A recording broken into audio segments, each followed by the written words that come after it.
PS परिहार channel में आपका स्वागत है। जैसे कि आपको पता है कि इस चैनल के माध्यम से आप लोगों को विद्यार्थी जीवन से संबंधित सभी प्रमुख सूचनाएं प्रदान की जाती हैं, खासतौर से शिक्षक भर्तियों की।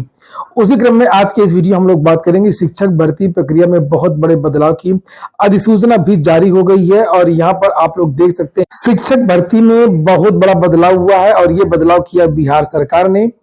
क्योंकि बिहार में 3 लाख अध्यापकों की भर्ती होनी है, इसके बारे में वहां के उप मुख्यमंत्री और मुख्यमंत्री, शिक्षा मंत्री इत्यादि पहले ही घोषणा कर चुके हैं। और शिक्षक भर्ती में जो बड़ा बदलाव हुआ है उसकी अधिसूचना भी जारी कर दी गई है। ये आज की डेट पड़ी हुई है 10 अप्रैल, जिसे आप लोग यहाँ पर देख सकते हैं। भर्ती की प्रक्रिया का जो नियमावली है उसका नाम क्या होगा, यहाँ पर देख सकते हैं लिखा है बिहार राज्य विद्यालय अध्यापक अनुशासनिक कार्रवाई सेवा शर्तें नियमावली 2023। अब इस नाम से जो भर्तियां होंगी शिक्षकों की वो होंगी और इस नियमावली में शिक्षकों की भर्ती किस तरीके से होगी, क्या प्रक्रिया होगी, क्या अर्हता होगी, सारी की सारी जो जानकारी है वो दे दी गई है। अध्यापक किस प्रकार के होंगे, कहां कहां पर ये अध्यापक हो और इसीलिए भर्ती की प्रक्रिया में देरी हो रही थी। यहाँ पर नियुक्ति की प्रक्रिया किस तरीके से होगी उसके बारे में यहाँ पर ये पूरा लिखा हुआ है। अब जो भर्ती होगी वो लिखित परीक्षा के आधार पर होगी। पहले केवल सुपर टीईटी और एकेडमिक आधार पर भर्तियां होती हैं, लेकिन उसके पहले ये कहा गया था कि एक नियमावली बनाई जाएगी, उसमें एक जिस तरीके से अन्य राज्यों में सुपर टीईटी होता है उसी तरीके से यहाँ पर भी एक लिखित परीक्षा होगी, उसके आधार पर भर्ती होगी।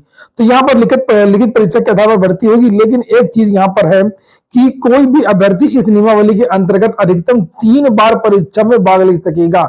पूरा जिंदगी भर बार बार शिक्षक भर्ती के पीछे नहीं पड़ा रहा। परीक्षा हेतु जो लिखित परीक्षा होगी पाठ्यक्रम का निर्धारण आयोग द्वारा प्रशासनिक विभाग के परामर्श से किया जाएगा। अभी निश्चित पाठ्यक्रम नहीं बताया गया है, ये कहा गया कि कहां से आएगा।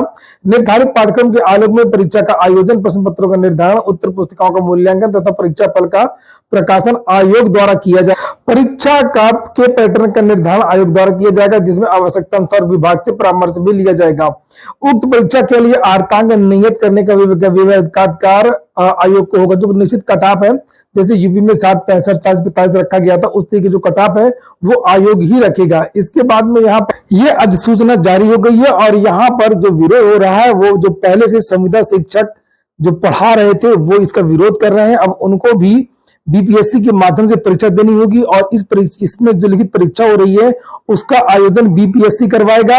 लिखा कि विद्यालय अध्यापक के सभी पद, जितने भी प्रकार के अध्यापक होते हैं, सारे के सारे जो पद हैं वो सीधी नियुक्ति से ही भरे जाएंगे। इसके अलावा कोई दूसरी चीज नहीं होगी। अनिवार्य अर्हता क्या होगी? अनिवार्य अर्हता आप लोग देख सकते हैं, लिखा भारत का नागरिक हो, बिहार राज्य का और बिहार राज्य का स्थायी निवासी हो और विद्यालय अध्यापक के पद पर नियुक्ति हेतु राष्ट्रीय अध्यापक शिक्षा परिषद द्वारा समय समय पर निर्धारित शैक्षणिक प्रशैक्षणिक योग्यता धारित करता हो। विशेष विद्यालय अध्यापक के लिए अर्हता भारतीय पुनर्वास परिषद के अनुरूप अनुमान्य होगा। राज्य सरकार, केंद्र सरकार द्वारा समय समय पर आहूत शिक्षक पात्रता परीक्षा में उत्तीर्ण हो, यानी सी टेट और जो बिहार टेट इत्यादि होता है एस टेट, उसमें उत्तीर्ण होना चाहिए। आयु यहाँ पर लिखा प्राथमिक शिक्षक के लिए कम से कम 18 साल होनी चाहिए और जो माध्यमिक और उच्च माध्यमिक जो विद्यालय है उसके लिए न्यूनतम आयु 21 साल होनी चाहिए। और इसी के संबंध में बिहार सरकार ने आज ये प्रेस नोट जारी किया है, जो भर्ती प्रक्रिया में एक बहुत बड़ा बदलाव हुआ। नियमावली बिहार की ये जारी हो गई है और अब ये निश्चित है कि जो बिहार में वैकेंसी है लगभग 2.25 लाख वैकेंसी बहुत जल्द विद्यार्थियों को देखने को मिलेगी। इसके बारे में आज फिर से वहां के शिक्षा मंत्री ने एक बयान दिया।